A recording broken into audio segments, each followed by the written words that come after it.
Nano. Ya, Dok. Wangi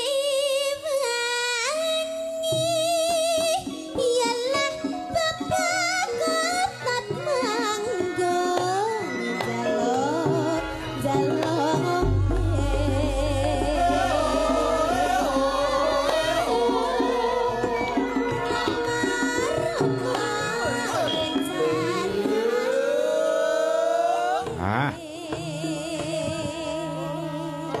Men tenggorokane nganggo leren, Nduk, Ken. Ki dibantu karo ibumu. Ayo Butuwi. Ha, dibantu anake wedok. Iki wis kaya mbok karo anak ning panggung. Nggih.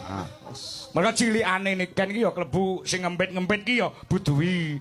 Aku barang ya melu ngempit-ngempit. Melu mengenalkan teng wayang lho Mas ngempite. Ora, ya wis dheke kondang iki ora mergo dalang kangko ki ora. Wis kondang mergo ya pancen talentane luar biasa.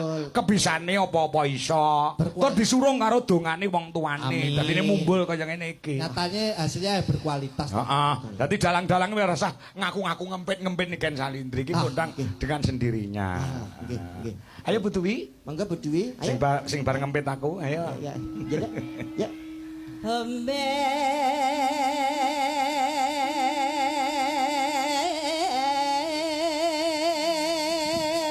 Kon dhuwur, Bu. No.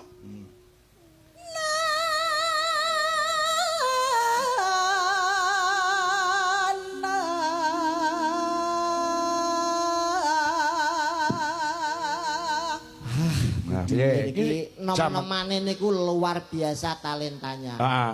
Wah, pemenang lomba Sinden Idol Pak nggih. Sapa? Budi Biyen rung enek sinden idol iki rung Masih enek. menang lomba untuk pencarian sinden berbakat. Oh iya, Wah, iya. luar biasa wonge bejamu nduk dirabi Betara Kala. Wah, jane akeh. Sapa Betara Kala? Biyen. Cangkemmu. Kiai bagus e Betara. Miner ke, Bu?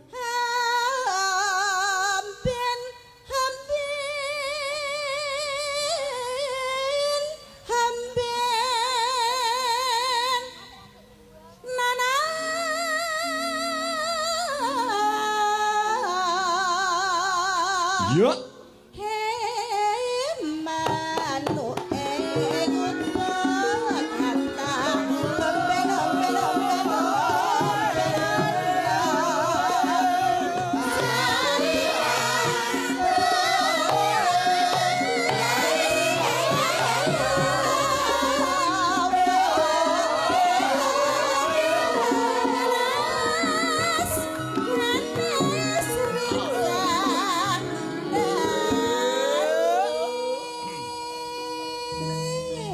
Ya.